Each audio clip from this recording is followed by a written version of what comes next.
People that have never had to deal with the epidemic, I would like them to know that we are people. I want to talk to all you addicts out there that's got yourself a great big Joan and you done tried all the methadone and you just can't. I shattered my ankle, tore my Achilles tendon. I ended up going to the ER that night, having surgery, and that's when I was introduced to opiates. Initially, they were prescribing me Percocet 5 milligrams, and the doctor had told me that I would probably be on these for the rest of my life, and they would test your pee to make sure that you were using the pills. I had went to the bar the previous night, and I ended up using some cocaine that night. So when I went in to get my regular monthly prescription, I took my UA like normal, didn't even think nothing about it, and it's dirty for cocaine. And instantly I was black flagged. You know, initially they treat you like you're a patient, but once they know that you abuse the narcotics and that you're a drug addict, they look down on you.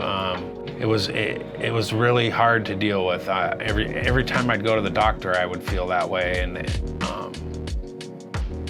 it's something that I want to try to fix. Before I got prescribed pills, I had a wonderful job. I had a really good life, and it took everything away from me that was good.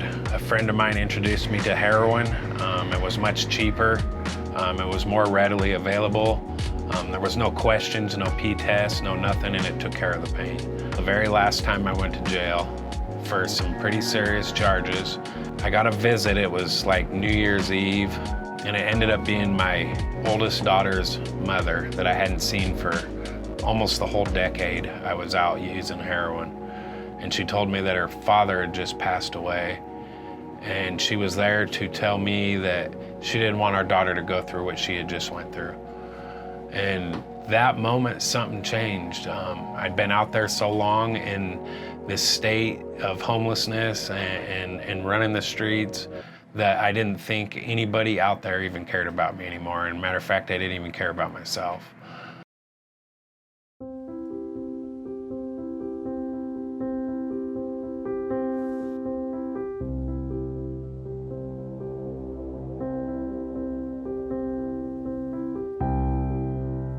There was a room full of people that were like me and had been through the same circumstances and things I'd been through, and so there was that, I could relate to them. There was no judgment.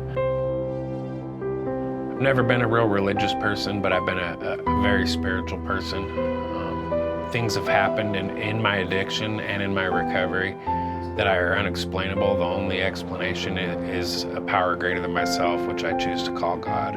The Central Washington Recovery Coalition started about 15 months ago at somebody's house.